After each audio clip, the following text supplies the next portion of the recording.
Hello students, आज की class में हम सीखेंगे atomic number and mass number में डिफरेंस।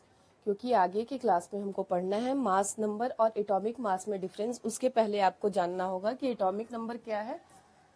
तो किसी भी एलिमेंट का जो नंबर ऑफ प्रोटॉन्स, जैसा कि हम लोग जानते हैं कि एटम के अंदर 3 सब एटॉमिक पार्टिकल्स पाए जाते हैं। कौन कौन सा? Electron, proton and neutron. तो इलेक्ट्रॉन, प्रोटॉन एंड न्यूट्रॉन किसी भी एलिमेंट में कितने कितने होते हैं और किस तरीके से हम निकाल सकते हैं, अगर उसका एटॉमिक नंबर मुझे पता है और मास नंबर पता है। आज के क्लास में यही सीखते हैं। एटॉमिक नंबर, किसी भी एलिमेंट को अगर एक्स से रिप्रेजेंट कर रहे हैं तो जेड उसका एटॉमिक नंबर होता है एंड ए उसका मास नंबर होता है। तो जो एटॉमिक नंबर होता है, जैसे हाइड्रोजन, हीलियम, लिथियम,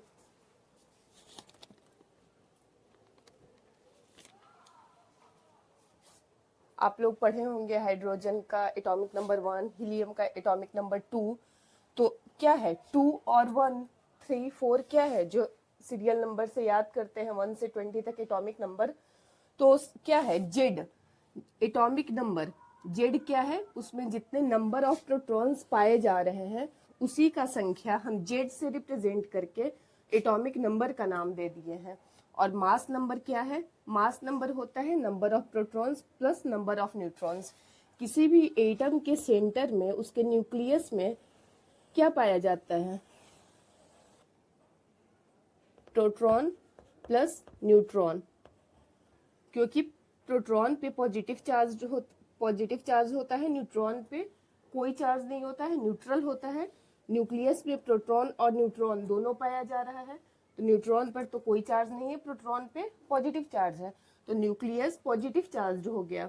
और इलेक्ट्रॉन अपने अपने फिक्स्ड ऑर्बिट में रिवॉल्व कर रहे हैं, अपने अपने ऑर्बिट में रिवॉल्व कर रहा है। इलेक्ट्रॉन निगेटिवली चार्ज्ड और प्रोटॉन पॉजिटिव चार्ज्ड। तो क्या कहा जा रहा है? Number of protons atomic number. तो एटॉमिक नंबर हो गया नंबर ऑफ प्रोटॉन्स। और किसी भी एटम में जितने नंबर ऑफ प्रोटॉन्स होते हैं उतने ही नंबर ऑफ इलेक्ट्रॉन्स होते हैं इन न्यूट्रल एटम। अगर उस पर कोई चार्ज नहीं है, न्यूट्रल एटम है, जैसे कि लिथियम ओनली जब लिथियम है, लिथियम पे कोई भी चार्ज नहीं है, इसका मतलब वो कोई भी इलेक्ट्रॉन गेन या लूज नहीं किए हुए हैं, तब उसका एटॉमिक नंबर जो है 3 है। और एटॉमिक नंबर तो हमेशा 3 रहेगा, तो नंबर ऑफ प्रोटॉन्स हमेशा ही 3 रहता है। इलेक्ट्रॉन चार्ज्ड एटम में चेंज होता है। तो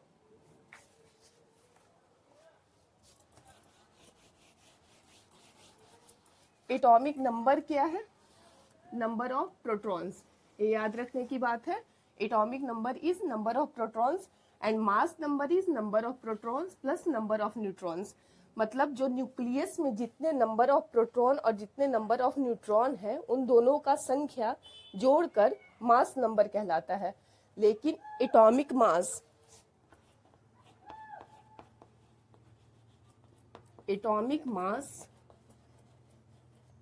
डिफरेंट चीज है। कहीं आप लिखा हुआ देखे होंगे कि पॉइंट्स में भी एटॉमिक मास होते हैं, लेकिन मास नंबर कभी भी पॉइंट्स में नहीं होते हैं। अगर क्लास में 4 बच्चे हैं तो क्या नंबर ऑफ बच्चे डेसिमल में आ सकते हैं? फ्रैक्शन वैल्यू हो सकता है? कभी नहीं हो सकता है, क्योंकि number of neutrons plus number of protons का एडिशन है मास नंबर। लेकिन एटॉमिक मास क्या है? एटॉमिक मास उसके किसी भी एटम का, जैसे कि एक चौक क्या से बना हुआ है, कौन से कंपाउंड से? कैल्शियम कार्बोनेट से। तो कैल्शियम CaCO3 कैल्शियम कार्बोनेट से इस चौक का फॉर्मेशन हुआ है। तो कैल्शियम का एक एटम, कार्बन का एक एटम एंड ऑक्सीजन का 3 एटम मिलकर एक कंपाउंड बनाया है, और बहुत सारे कंपाउंड मिलकर एक चौक का फॉर्मेशन किया है। तो कैल्शियम के एक एटम की बात हो रही है। तो कैल्शियम की जब एक एटम की बात होगी तो इसमें अगर इसका मास नंबर पूछा जाएगा तो 40 होगा। तो मास नंबर का मतलब number of protons plus number of neutrons. लेकिन एटॉमिक मास मतलब उसके एटम का वजन कितना है, मतलब वो कितना भारी है, वो नेक्स्ट क्लास में हम देखेंगे। लेकिन आप बस अभी इतना समझिए, मास नंबर क्या है? Mass number is number of protons plus number of neutrons, यानी कि जो न्यूक्लियस में प्रेजेंट प्रोटॉन्स एंड न्यूट्रॉन्स हैं, उन दोनों का सम, दोनों का नंबर जोड़कर जितना आएगा वो मास नंबर होगा। और atomic number is only number of protons, मतलब उस एटम में कितने नंबर ऑफ प्रोटॉन्स है उसका नंबरिंग हो गया एटॉमिक नंबर, और मास नंबर हो गया number of protons and number of neutrons का सम।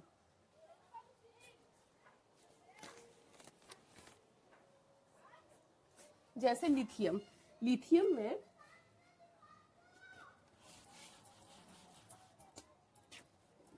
लिथियम का एटॉमिक नंबर होता है 3, यानी कि इसका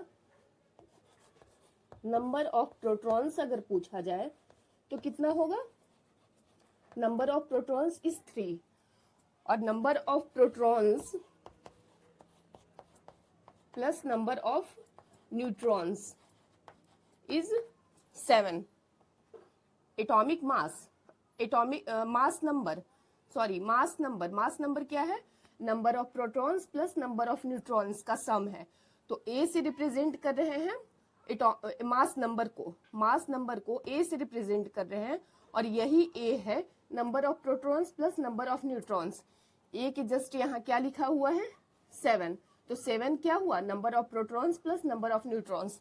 यहाँ पूछा जा रहा है कि लिथियम में नंबर ऑफ प्रोटॉन्स और नंबर ऑफ न्यूट्रॉन कितने हैं, तो 7 है, और नंबर ऑफ प्रोटॉन्स की संख्या कितने हैं 3।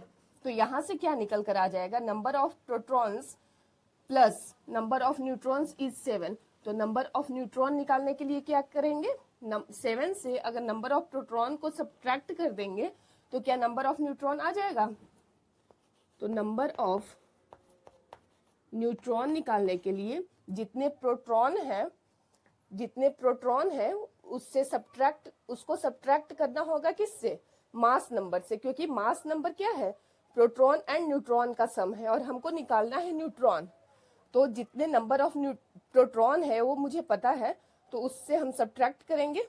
तो 7 माइनस क्या करेंगे, 7 माइनस 3 यानी कि 4। तो 4 क्या हो गया, 4 हो गया number of neutron. Number of neutron क्या हो गया 4। तो लिथियम के एक एटम में, न्यूट्रल एटम में, in neutral atom of lithium, number of protons is 3 and number of neutrons is 4। और जितने नंबर ऑफ प्रोटॉन होते हैं उतने ही नंबर ऑफ इलेक्ट्रॉन होते हैं। तो नंबर ऑफ इलेक्ट्रॉन भी कितने हो जाएंगे 3।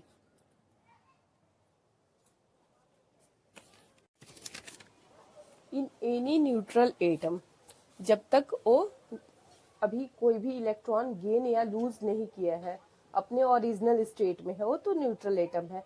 मतलब जितने उस पे पॉजिटिव चार्ज है उतने ही उस पे निगेटिव चार्ज है। तो प्रोटॉन पे क्या होता है, पॉजिटिव चार्ज होता है, और इलेक्ट्रॉन पे निगेटिव चार्ज।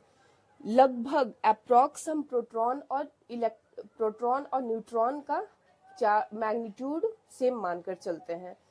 होता है स्लाइटली न्यूट्रॉन हेवियर प्रोटॉन के कंपैरिजन में, लेकिन हम मैग्नीट्यूड ऑलमोस्ट सेम मानकर चलते हैं number of magnitude of protons and neutrons के। और चार्ज होता है प्रोटॉन पे पॉजिटिव चार्ज एंड इलेक्ट्रॉन पे निगेटिव चार्ज। न्यूट्रॉन होता है, न्यूट्रॉन पे कोई भी चार्ज नहीं होता है। तो नंबर ऑफ प्रोटॉन पे क्या है, पॉजिटिव चार्ज, और नंबर ऑफ इलेक्ट्रॉन पे निगेटिव चार्ज। न्यूक्लियस में क्या प्रेजेंट है, न्यूक्लियस में प्रेजेंट है प्रोटॉन प्लस न्यूट्रॉन। प्रोटॉन पे क्या है, पॉजिटिव चार्ज, और न्यूट्रॉन पे नो चार्ज, न्यूट्रल चार्ज, और इलेक्ट्रॉन है रिवॉल्व करते हुए। अगर न्यूट्रल एटम मतलब कि कोई भी चार्ज इस पे नहीं है, जितने इस पे पॉजिटिव चार्ज होंगे उतने ही इस पे निगेटिव चार्ज है, तो चार्ज कुछ भी नहीं है इस पे। तो पॉजिटिव चार्ज, अगर प्रोटॉन की संख्या 2 है, किसी भी एलिमेंट में प्रोटॉन की संख्या 2 है, यानी कि इस पे 2 पॉजिटिव चार्ज है, इसके न्यूक्लियस पे 2 पॉजिटिव चार्ज है। अगर न्यूट्रल एटम की बात हो रही है, कोई भी इलेक्ट्रॉन गेन या लूज नहीं किए हुए हैं, तो इलेक्ट्रॉन भी 2 ही होंगे, एक इलेक्ट्रॉन यहाँ, एक इलेक्ट्रॉन यहाँ, तो 2 प्रोटॉन और 2 इलेक्ट्रॉन, इसका मतलब ये न्यूट्रल एटम है। इस पे कोई भी ना कोई अगर एक इलेक्ट्रॉन लूज कर दिया, अगर एक इलेक्ट्रॉन ने लूज कर दिया, हालांकि फर्स्ट ऑर्बिट में अगर 2 इलेक्ट्रॉन है यानी कि स्टेबल है, ये लूज नहीं कर सकता है। तो अगर लिथियम की बात हो रही है, लिथियम पे 3 प्रोटॉन्स और सेकेंड ऑर्बिट में 1 इलेक्ट्रॉन, तो अपना ऑक्टेट पूरा करने के लिए, मतलब कि डिवेट कंप्लीट करने के लिए कि फर्स्ट ऑर्बिट में स्टेबल, फर्स्ट ऑर्बिट में कितने total number of electrons, maximum number of electrons हो सकते हैं 2, तो 2 तो ऑलरेडी है इसमें फर्स्ट ऑर्बिट में, सेकेंड ऑर्बिट में 1 इलेक्ट्रॉन है, तो 1 इलेक्ट्रॉन ए लूज करके अपना स्टेबिलिटी कायम करना चाहता है, तो 1 इलेक्ट्रॉन ए लूज कर रहा है, यानी कि एक निगेटिव चार्ज इससे चला गया, इस एटम से एक निगेटिव चार्ज चला गया, और पॉजिटिव चार्ज कितना रह गया 3, तो 3 पॉजिटिव चार्ज, और क्या इलेक्ट्रॉन कितने चार्ज रह गए, इलेक्ट्रॉन कितने रह गए, इलेक्ट्रॉन 2 निगेटिव, 2 निगेटिव, 1 इलेक्ट्रॉन ए लूज कर दिया है, लूज करने का मतलब तो इस पे चार्ज क्या हो जाएगा, 3 प्लस है और 2 माइनस है, तो इस पे पॉजिटिव चार्ज आ गया, तो इसको कीटायन कहते हैं। आयन 2 टाइप्स के होते हैं, कीटायन एंड अनायन। आयंस 2 टाइप्स के, कीटायन एंड एनायन। कीटायन क्या हुआ, वही जो भी एग्जांपल देखें, लिथियम, लिथियम पे कितने एटम थे, लिथियम के एटम में कितने प्रोटॉन थे 3, और इस पे नंबर ऑफ प्रोटॉन और number of electron in neutral atom बराबर होगा, तो अभी लिथियम पे कितना इलेक्ट्रॉन है 3 ही है, तो इसके इलेक्ट्रॉन को हम दिखाते हैं। लिथियम पे 2 इलेक्ट्रॉन फर्स्ट ऑर्बिट में और 1 इलेक्ट्रॉन सेकेंड ऑर्बिट में, ये अपना स्टेबल होने के लिए 1 इलेक्ट्रॉन ये हर हाल में इसको लूज करना होगा, किसी को देना होगा, क्योंकि ऑक्टेट कंप्लीट करने के लिए इसको और एक्स्ट्रा 7 इलेक्ट्रॉन चाहिए, तो 7 इलेक्ट्रॉन तो इसको कोई देगा नहीं, तो 1 इलेक्ट्रॉन इसको लूज करना होगा, तो जब ये लूज किया तो इस पे पॉजिटिव चार्ज आ गया, लिथियम पे 1 पॉजिटिव चार्ज आ गया। अब इसके कितने इलेक्ट्रॉन बचे, अब इसके के शेल में ओनली 2 इलेक्ट्रॉन बचे, और एल शेल में अब इलेक्ट्रॉन बचे ही नहीं है, तो इसका क्या हुआ, लिथियम प्लस को क्या कहेंगे, कीटायन, लिथियम प्लस को क्या कहेंगे, कीटायन। उसी तरीके से क्लोरीन का एटॉमिक नंबर 17, इसका इलेक्ट्रॉनिक कॉन्फ़िगरेशन KLMN वाले फॉर्म में लिखेंगे तो क्या होगा, फर्स्ट ऑर्बिट में 2 इलेक्ट्रॉन, सेकेंड ऑर्बिट में 8 इलेक्ट्रॉन, और कितने 8 + 2 10 हो गए, 7 इलेक्ट्रॉन और बच गए, तो थर्ड ऑर्बिट पे हम 7 इलेक्ट्रॉन रखेंगे। इसको भी अपना ऑक्टेट पूरा करना है, तो ऑक्टेट पूरा करने के लिए बस इसको 1 इलेक्ट्रॉन चाहिए, 1 इलेक्ट्रॉन इसको कोई भी दे देगा, तो 1 इलेक्ट्रॉन जब ये गेन करेगा तो 2 8 एंड 8, क्लोरीन पे 1 चार्ज आ गया, 1 चार्ज आने का मतलब इस पे पॉजिटिव चार्ज, प्रोटॉन क्या था पॉजिटिव चार्ज, तो प्रोटॉन पे पॉजिटिव चार्ज था, उस पे 17 पॉजिटिव चार्ज थे ही, लेकिन इलेक्ट्रॉन जब 1 इलेक्ट्रॉन गेन हुआ, क्योंकि इलेक्ट्रॉन पे निगेटिव चार्ज है, तो 1 इलेक्ट्रॉन जब गेन हुआ तो उस पे निगेटिव चार्ज कितने हो गए, उस पे निगेटिव चार्ज तो 18 हो गए, तो 1 गेन हुआ।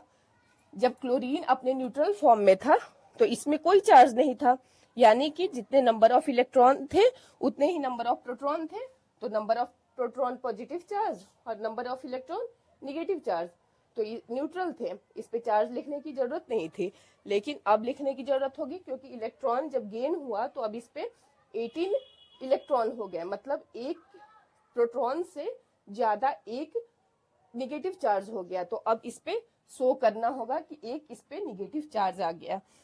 इस पे लिथियम पे जब इसमें नंबर ऑफ प्रोटॉन्स और नंबर ऑफ इलेक्ट्रॉन बराबर थे न्यूट्रल एटम में, इस पे शो करने की जरूरत नहीं थी।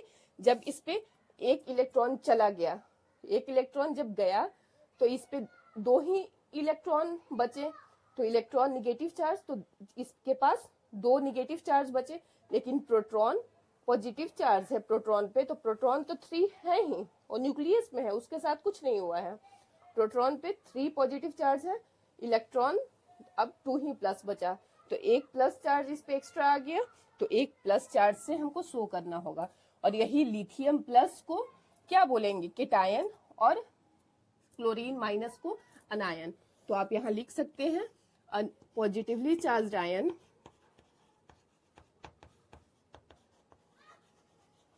a positively charged ion is called cation and a negatively charged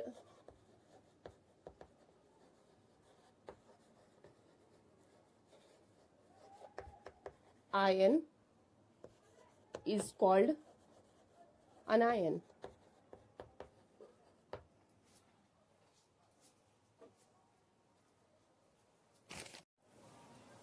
neutral atom में number of electron and number of proton बराबर थे, लेकिन ऐसा चार्ज्ड एटम में नहीं होता है, क्योंकि नंबर ऑफ इलेक्ट्रॉन या number of proton charged atom में गेन या लूज हो रहे हैं।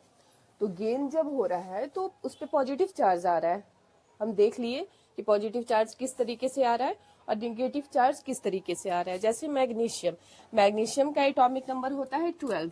एटॉमिक नंबर 12 होने का मतलब नंबर ऑफ प्रोटॉन्स 12। अभी ये न्यूट्रल एटम है, इस पे कोई भी चार्ज नहीं है, ना ही कोई इलेक्ट्रॉन ने गेन किया है, ना ही कोई इलेक्ट्रॉन ने लूज किया है, 12 है, अपने ओरिजिनल स्टेट में है। तो इस पे क्या होगा, number of electron and number of protons बराबर होंगे।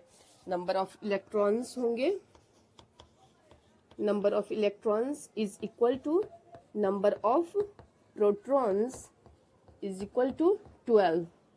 और मास नंबर क्या होता है, मास नंबर 24 है, तो मास नंबर होता है number of proton plus number of neutron.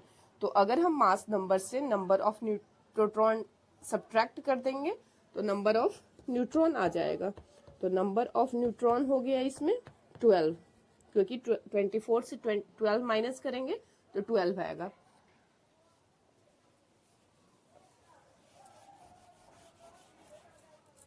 अब बात हो रही है इस पे चार्ज्ड एटम की।